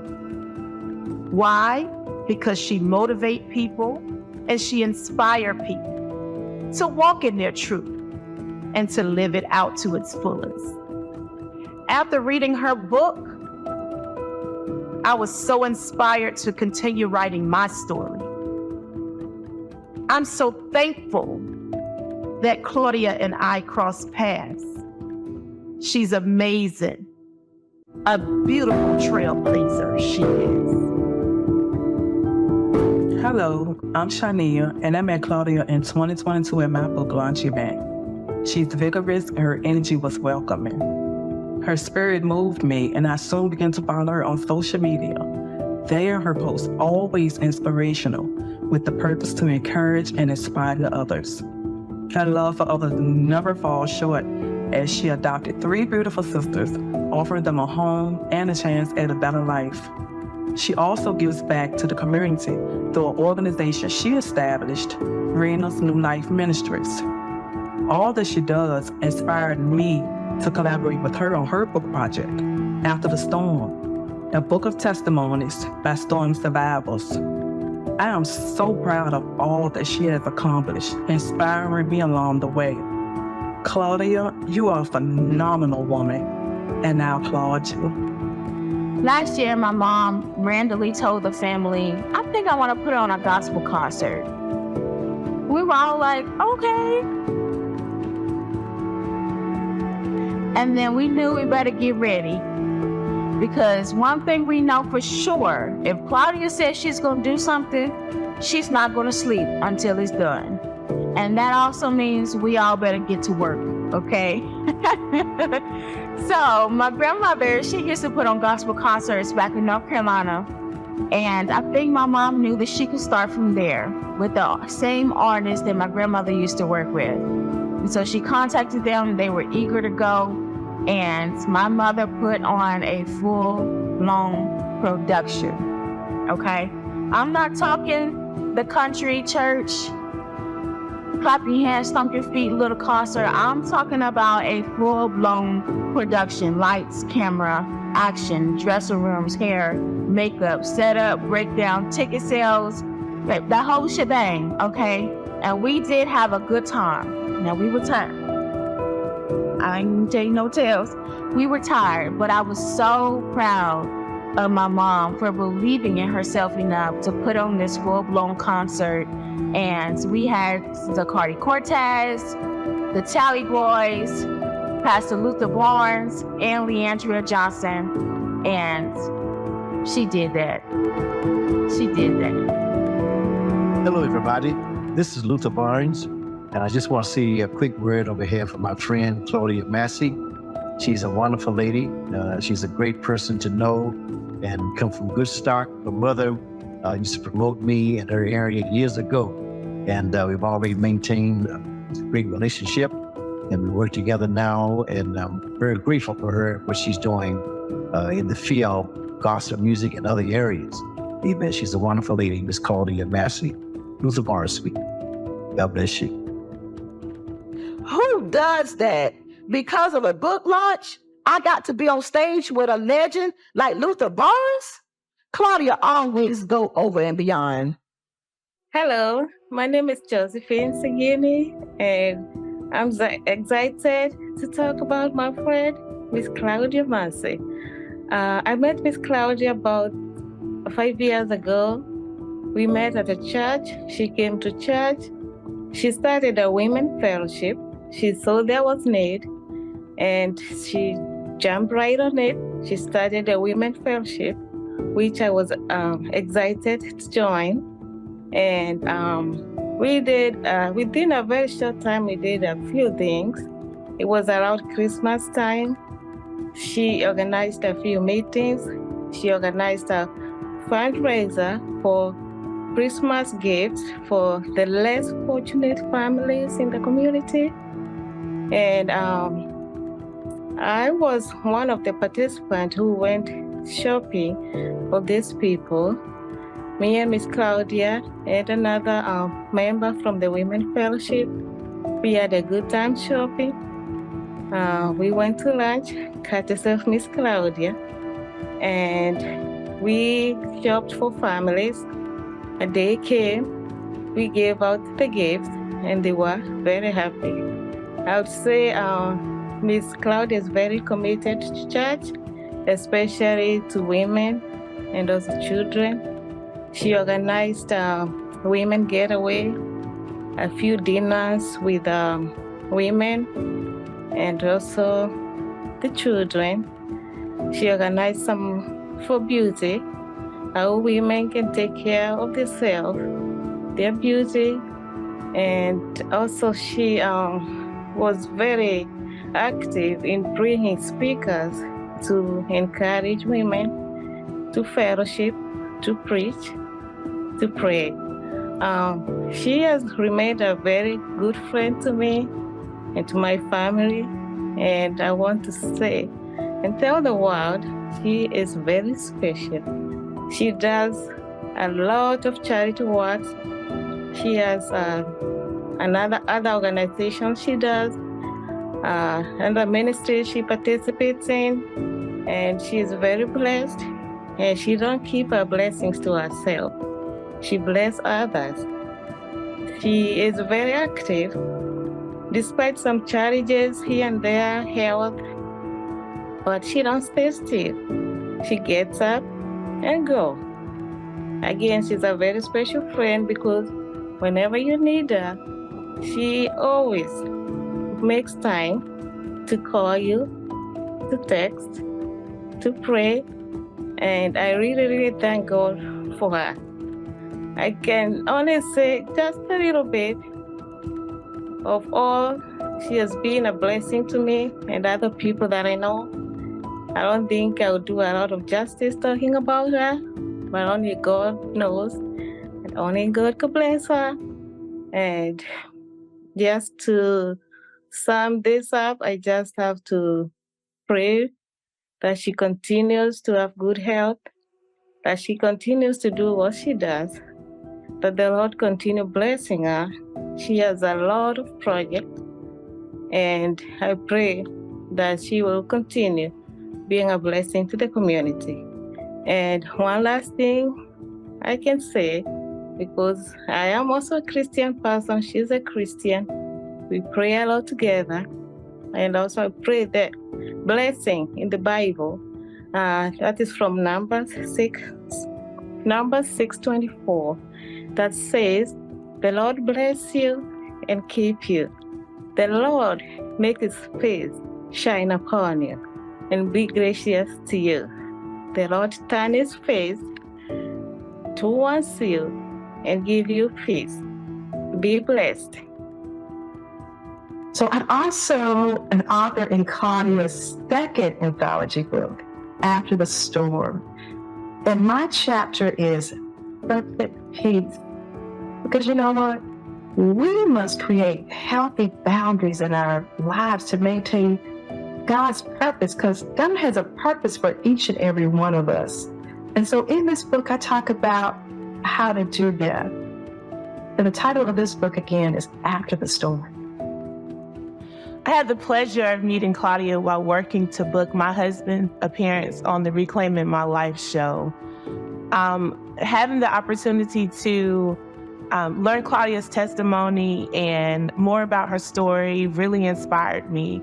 So much so that I was moved to send her an email to share my story.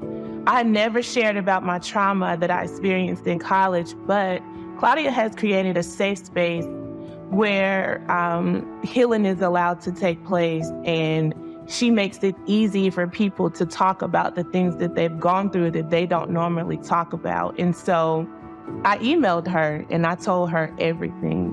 And after I felt so free and learning more about her motivation behind Reclaiming My Life and the movement that she's created, had made me realize, or it made me realize, that I no longer had to or wanted to be silent about the things that I experienced in college. And I know that the work that she's doing will create generations of healing and change generations of families. And I'm honored to call her friend. I love to see her pursue her purpose. She's so selfless. She works tirelessly, but she's working on things of purpose. And when I think about Claudia, I think about the Proverbs 31 woman, because she's constantly working to better her family, to better her community, and better those around her. And I'm really honored to call her my friend. My sister has experienced a lot of hurt in her life. But for someone who's been hurt so much, she only wanted to help people. As a brother, I can't be more proud of her and how she continued to allow God to use her. I know Mom will be proud too. I've had a front row seat to the Claudia Bernie Massey story for 32 years now. All parts of it haven't been pretty. Some parts have been extremely tough.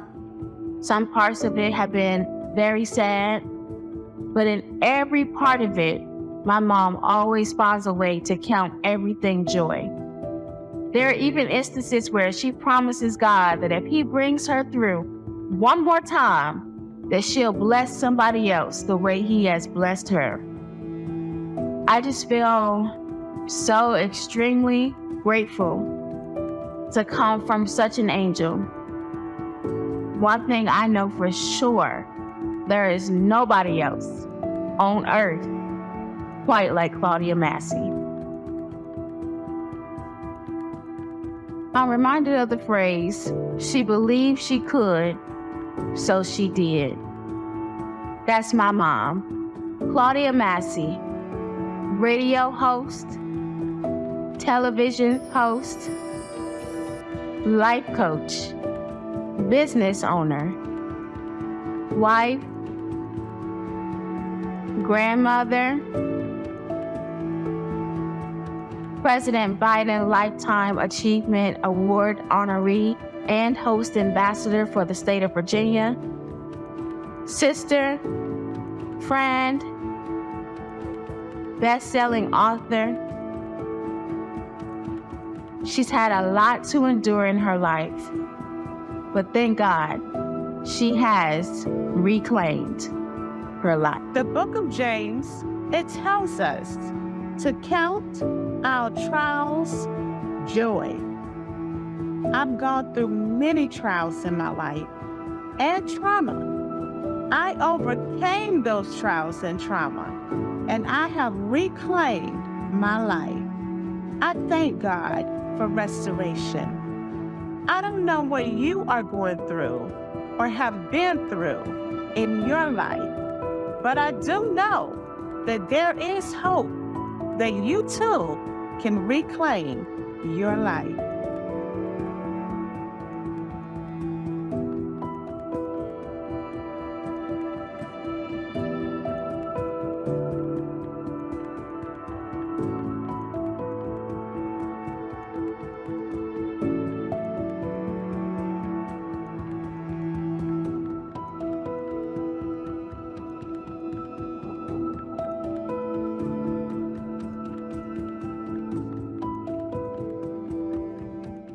And if anybody have any questions or anything concerning the documentary, I'll be happy to answer.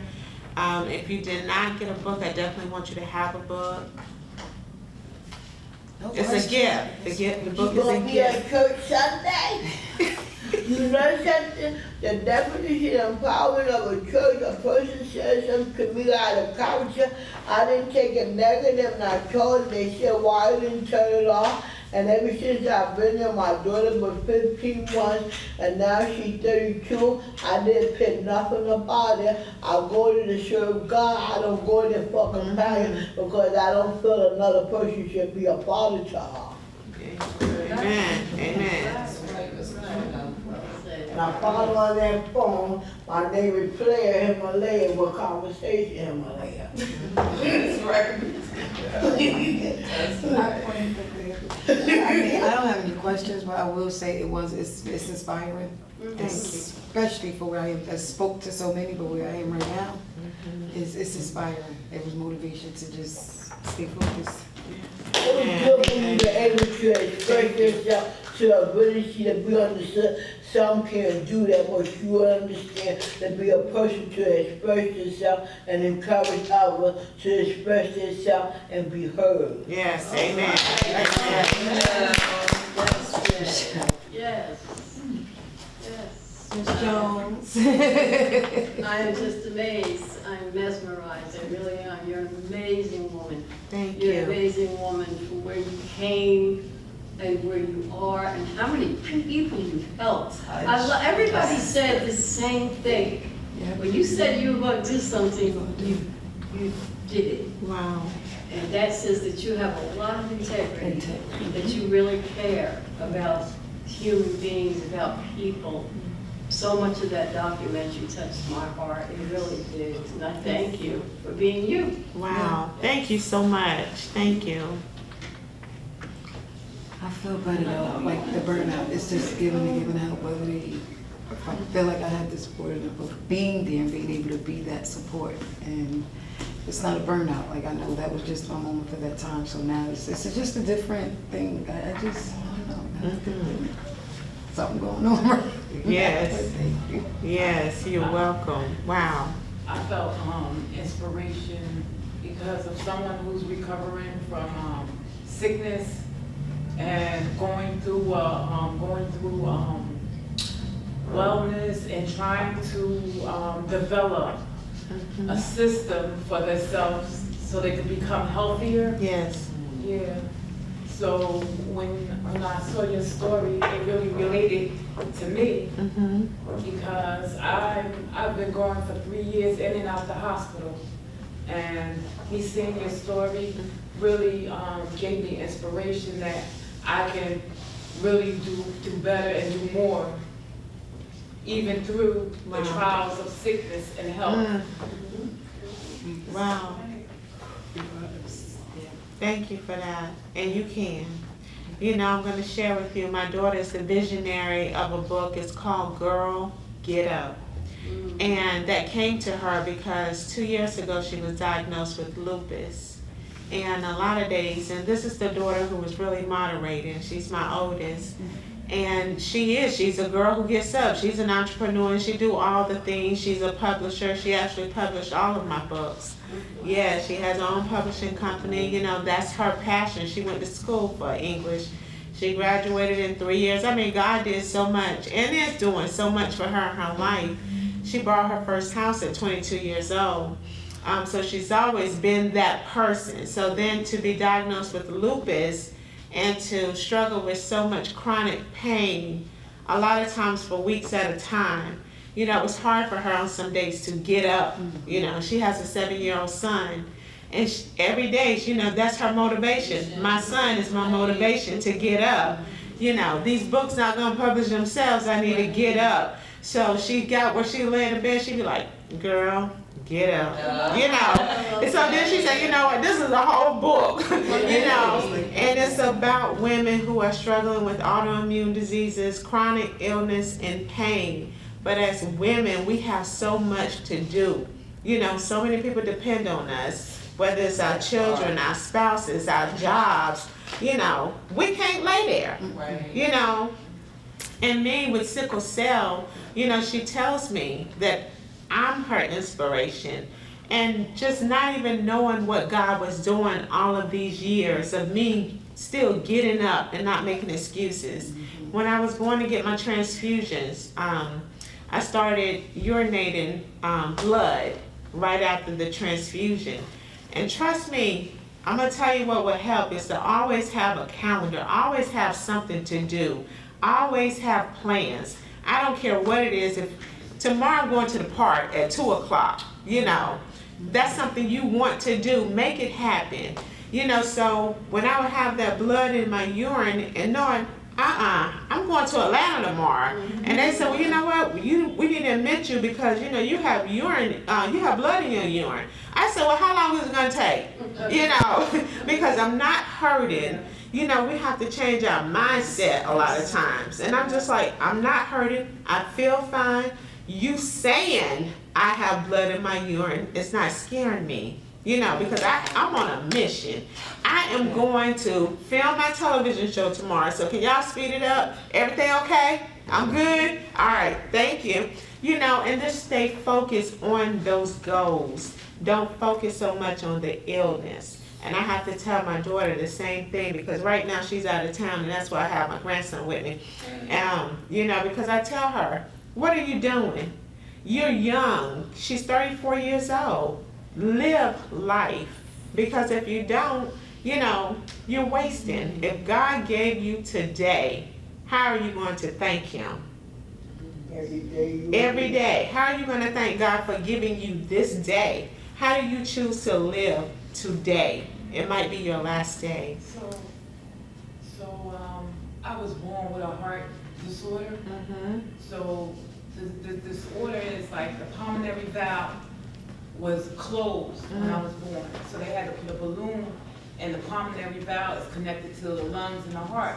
They had to put a balloon in it to open. So I've been dealing with this my whole life. And I usually do a lot of stuff, like a whole bunch of stuff. I had to learn to slow down sometimes. Yes. Because with the heart, if you don't learn to slow down sometimes, you can get an accelerated heart rate. Yes. And then that'll put you in and out of the hospital too. Absolutely. So I have to learn a balance in between I can do it and sit yourself down. Yes. You need to sit down. Yes.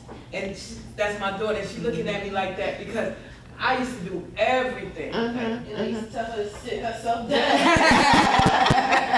Look, y'all, I got daughters too, and trust me, you know, they be like, Mom, you know what, you don't listen. You don't listen. And I'm like, how do I feel? Because some days, like y'all saw I have uveitis, and trust me, and I know too, we can be struggling mentally, right?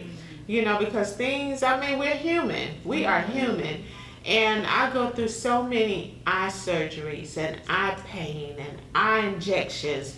And even, you know, I'm going to tell you, back in March, things were happening with my eyes, right? I'm like, okay, God, I got so much to do this month. That's what I kept saying. I have so much to do this month. I got a concert, I got this, I got that. And I would just say, God, if it has to be, if I have to have a surgery, can you please make it out to March the 30th? March the 30th is my mom's birthday, and we were doing a big celebration.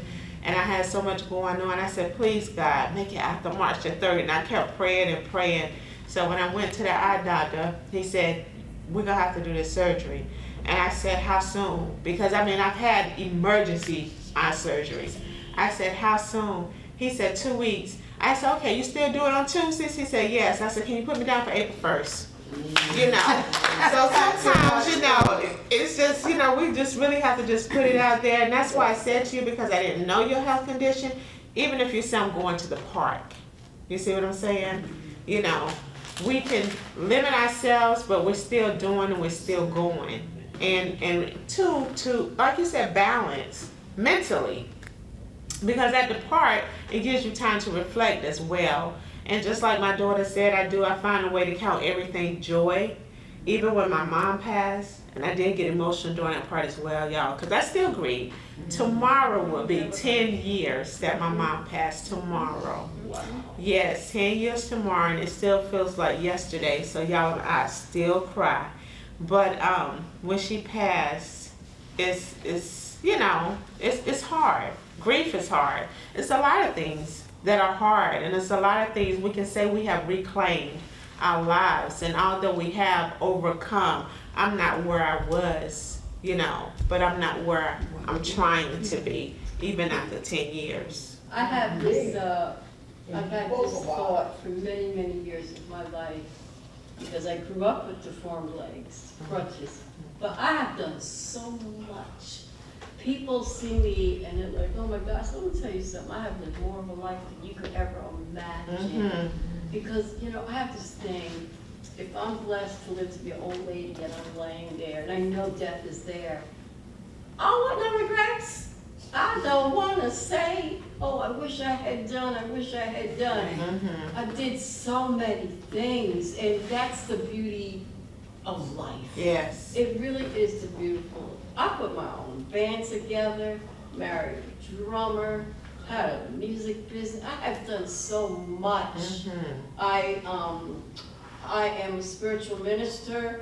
I performed many marriage ceremonies, but in a different way, well, to celebrate. I tell people stories at your ceremonies, but I have done wedding ceremonies on top of mountaintops, under waterfalls, whatever people want to do. That experience, like I saw it with you. I saw it. Isn't that a fulfilling life? It is. Isn't it a good It is. feeling when you help people and you just, this thought to you, when you said something you said, it reminded me, because I used to come home and, guess what I think, guess what I think? And my husband and kids would be like, oh Lord, let everybody hold on tight. She's got these visions, she's got these thoughts, but as women, you know, it's beautiful to encourage, especially women. Yes. Especially women. You know, we are beautiful creatures. We have minds. We're intelligent. We have thoughts. You know, do it. Just do it. I do believe in the sisterhood. Yes. Too, where Yes. you know women support one another. Amen. I tell you something. For 25 plus years and still today, twice a year, I would go on a spiritual retreat with the monks in the Catskill Mountains. And I would go for the weekend faithfully, and it was out in the woods. It was just the time, I remember when I first got there, they had silent time, and I'm like, we were young. Oh my God, is this punishment? But they were, from 9 in the morning till 9 at night till 9 in the morning was silence, but I learned about the value of silence. Yes. You, so much comes to you when you're silent, you know, and there's just so many, you are an example of zest for life. Wow. Yes. You know, you are an example of zest for life. Like Thank you you. said, get up, Thank do you. something. Thank you. I have a place, it's a small park in Glenridge, I call it the Magic Garden. It's so beautiful. And when I come across women who are really just run down, I take them to the Magic Garden. Wow. And we have lunch. And we just enjoy, you know, the flowers and the grass and this and that. And they're like, wow, you know, you really get to see what you want to do in your life, if you could just sit still sometime and let those ideas just come.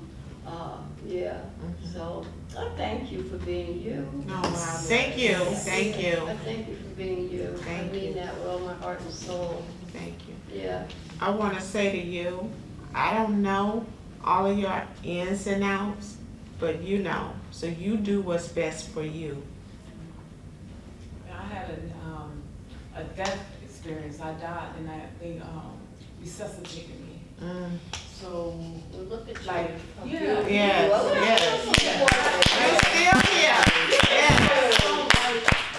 I don't wanna waste any days of being sad. I'm Yes. always trying to find the happiness, Yes. go out, have fun, and stuff like that, because life is very short. You have to appreciate your journey. Right, yes, yes.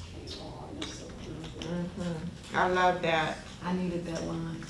Appreciate the All journey. right, Yes. that's right. The lady. It's everything is regulating now. The sun behind going through a transformation. Yes, yes, my God. Wow. I'm 50 years old. Look at you. Do yoga, I do cardio kickboxing, I walk at the park, and when I'm at my night job, I work out in the units. Come on now. All right. Out here ain't no stopping me now. But then when I feel like, oh, okay, I gotta sit down. Right. Sit down. So you have to actually know your body. Exactly. You have to come into And it, listen. Listen to your body. Because sometimes your body will tell you what you can do and what you cannot do Yes. right now. That Yes. doesn't mean that later you can't do it. That's right. And your daughter sitting there saying, and listen to me, mama.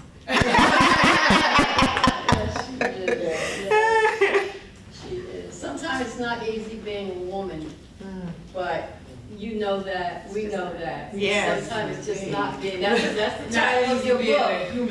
That's right. Yes. Yeah. Yes. Yeah. Yes. Wow. Especially when you're trying to do good by others. Mm-hmm. And you know that sometimes others are not trying to do good by you, but That you part. still want to give them that joy and that love and that kindness. Yes. And at the end of the day, and I hear that often, sometimes my daughters, you know, they say, why do you do so much for people who don't pour back into you? And I do because God pours so much into me, and He gives me, and He continues to bless me, and just, I mean, overflowing blessings. And that's why I know that I'm doing the right thing, because I'm going to be accountable for my actions, you know what I'm saying?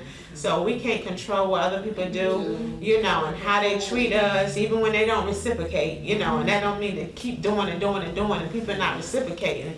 But, you know, we know when to cut it off, you know what I'm saying? But, you know, just do what you're led to do from your heart, and it's gonna come back. You do for like that, you know what I'm saying? There's something going on with inside of them. Because when I ran groups like that, I used to always say, the day we were all born, we were innocent people. If people turn out to be otherwise, something happened along the way. And a lot of times what they do to us has nothing really to do with us. Yeah. This is Yes. So I just try to be kind to everyone. Yes. Because you don't know what somebody's going through. Right, absolutely. The story is. This has been a beautiful afternoon. I Yes, didn't expect all of this. One day I had a counselor, and I was expressing my sensibility to be understood. I took her to it, I wondered if she was a part. She said, you not thinking about. I said, the movement empowerment, when you say the dream, she said she was too old. Then later on she left, and now I bought the bus for us to always understand, for a woman to be understood, to be proud for what she done, and acknowledge her in the community all over the world. And I feel when we come together as women, the doctoration of history, my dream came true when they say pull together towards Washington, because my mind always in Washington, and I said the Women Association, a corporation of the system of honor, North New Jersey, the genius of technology. All right now.